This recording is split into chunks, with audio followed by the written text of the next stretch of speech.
Greetings and welcome to this Storybooth preview of the 9th Annual University of Florida E-Discovery Conference. It is a real honor for us to have a new jurist joining us for this year's judicial panel. It is the Honorable Tanya R. Kennedy, Associate Justice, New York State Supreme Court, Appellate Division, First Judicial Department. Justice Kennedy, welcome to the University of Florida Conference. Hi, David. Good afternoon, and thank you for having me. It's a pleasure. The pleasure and honor are ours. As we start off this story booth, because you are new to the conference this year, although people all over the country are familiar with you, your jurisprudence, and the good works that you've done, we thought we'd tell them a little bit about Justice Kennedy. Obviously, you have been an appellate jurist since last year. You were formerly a trial court judge. And before that, you did a lot of things in the community. And I'd like to just have you tell us about the Honorable Tanya R. Kennedy. Well, David, I think I want to start in Brooklyn, New York at the Marriott Hotel in 2018, when you attended the mid-year conference of the National Association of Women Judges, and I was the president. And if you recall, the theme for that conference was the emerging legal landscape, navigating a path to the future. And during that meeting, a part of the focus was technology. And from that conference, you and I have become friends and colleagues, and I've so enjoyed working with you and some of the people at this conference, at Relativity Fest, Legal Week, ILTACon, and it's really been a pleasure. And for me, David, technology has been even more advanced in light of COVID-19, and we'll talk about that. But as you know, because I was so new to technology, I really wanted to learn, to be a sponge. And that is why I had focused part of my efforts in 2018 about learning more about technology and bringing the bench, bar, and community together in this aspect.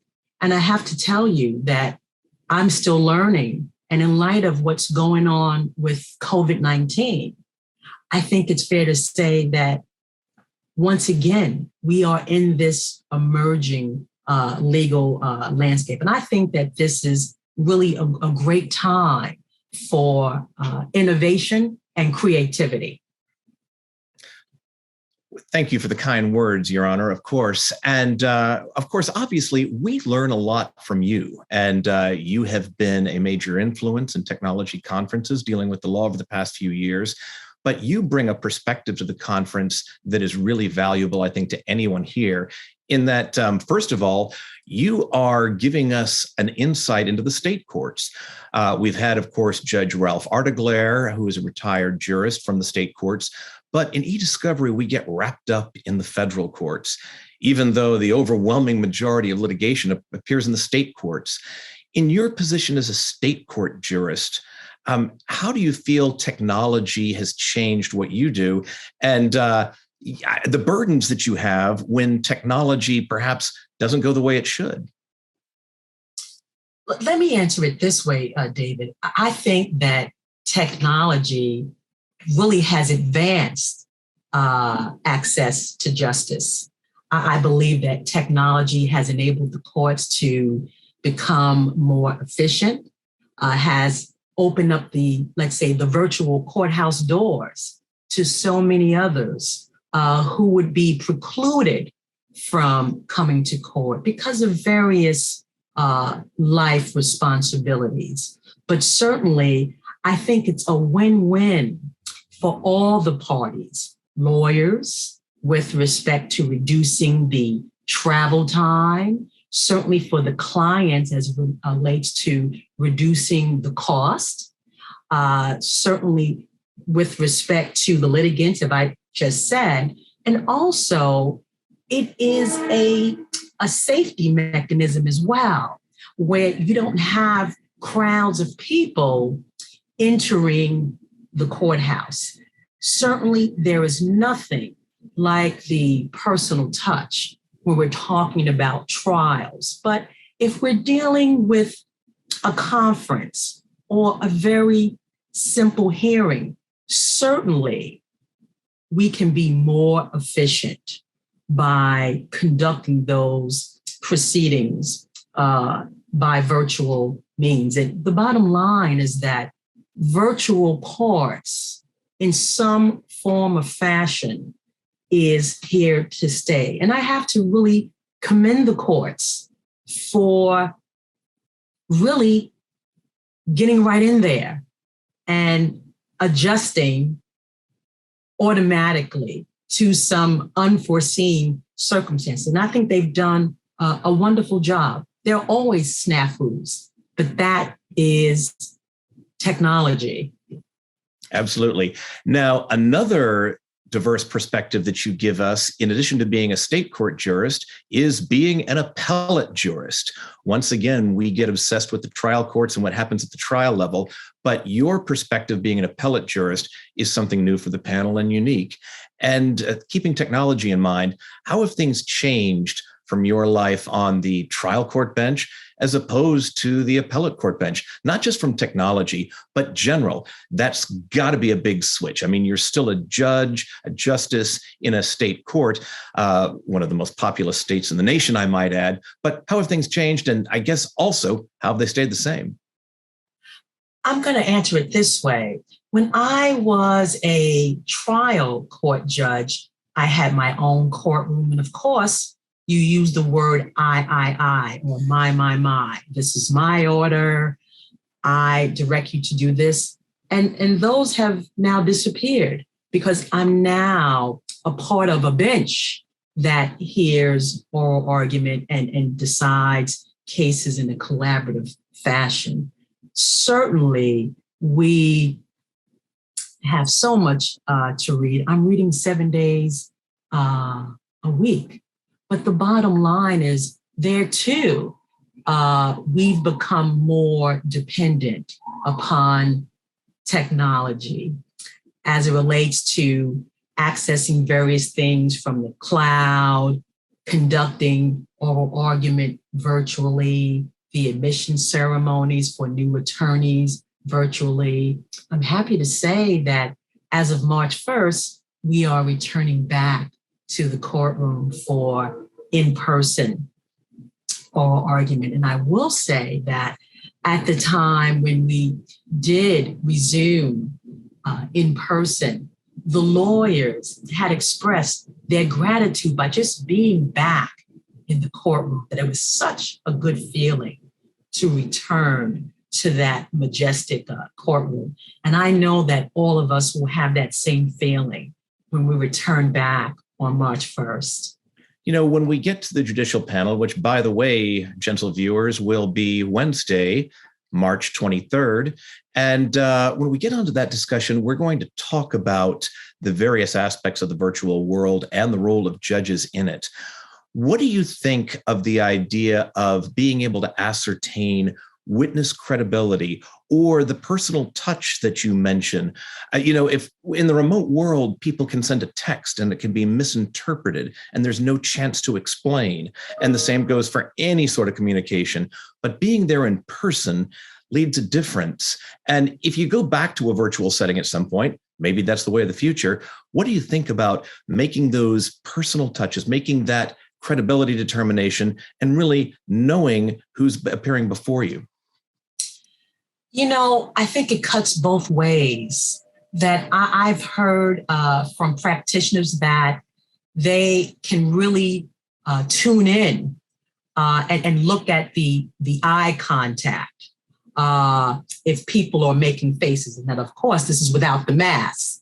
Now, right. when you have the mask, certainly there are challenges there. So I think it cuts both ways. And that's why I think when we're dealing with virtual communications, that one must be really, really attuned to how they present themselves with respect to the facial expressions, eye contact, because I think something can be said that you can really hone in on those with the camera.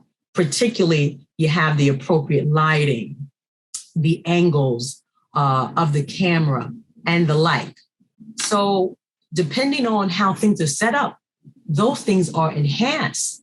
And that's why it's so important to really know how to navigate handling things virtually, to put your, for lack of a better way to say it, putting your best face forward with respect to that. But once again, it is the personal touch that is so imperative. But because the virtual land is here to stay, it's all about practice and enhancing your craft as it relates to this mechanism. Now, when you get to the appellate bench, do you think it's less of an issue because you don't have the fact witnesses, you don't have people coming in, you're dealing with the lawyers arguing the case? Is that personal touch less of an issue on the appellate bench than it was when you're on the trial court? You know, I'm going to answer it this way because of the mask. Very often, either it's the attorneys who are arguing, or perhaps it's one of the justices where we're being asked to repeat ourselves because of the mask. Sure. So, you know, that's a minor difficulty in light of all of the other challenges that we face. But the bottom line is you just repeat it and you go on. But let me say this as well, because it's such a collaborative process with respect to the appellate court, where we get together and discuss issues. Certainly, that is what's missing very often. But there's nothing to prevent us from picking up the phone, emailing. But once again, although we all do that still, what do I say? Walking in someone's office, you know, with a cup of coffee saying, can I, you know, discuss this with you? That is lost, but it's going to come back again. Perhaps we're talking the metaverse. And that's, of course, another discussion for another day. Justice, if you don't mind hanging around for one more question, I've got one for you. And that is, we can look back at your 2019 Penn State Law commencement speech. A great presentation with lots of good advice for the law students who are graduating. We're going to be talking about practitioners and what's going on in the current day, but the next generation's obviously important. And this is a conference at a law school. So you had many, many tips in that speech. But to our University of Florida Levin College of Law audience, to those law students, if you could take one of those pieces of advice to share today, what would you give them? You know, David, I'm going to give two into one. And you are the justice, Your Honor. You are, whatever you want to do is fine with me. But I want to stay within the guidelines. I want to follow the rules. I'm a guest. So I want to put two together. And I think that this can be applicable not only to the future lawyers, but practicing lawyers as well, whether they are new or experienced. And at Penn State, I indicated that the law school, and now I'm going to expand it to the workplace, really can be thought of as a laboratory where students and or attorneys can consider innovative solutions to existing problems and to anticipate future challenges and opportunities, and to do that as a social engineer. And that term really came from the late Charles Hamilton Houston, who was a prominent African-American civil rights attorney who indicated that a lawyer was an agent for social change, and really coined that social engineer was a lawyer who used their knowledge of the law to improve the conditions of the underprivileged. So when we look at COVID-19, that really has fueled creativity, fueled the use of technology, right? This is the perfect opportunity to be social engineers. We know the challenges that we face, particularly with respect to the digital divide across various communities throughout the nation, rural communities and the like, but also to be flexible. There you have it. So it's both of those at the same time. And I think that COVID-19, in spite of, the despair, there has been some bright spots. And one of the bright spots is innovation, creativity. And certainly I believe that the legal profession will be all the better because of those two issues: innovation, creativity, connected with technology. Justice Tanya R. Kennedy, Associate Justice, Appellate Division, First Judicial Department, New York State Supreme Court. Always an honor, and please join us where we'll be discussing these issues and more on the judicial panel at the UF Law 9th Annual E-Discovery Conference. We'll be together again on March 23rd. Justice, thank you very much. Thank you. I'll see you in Florida. Excellent.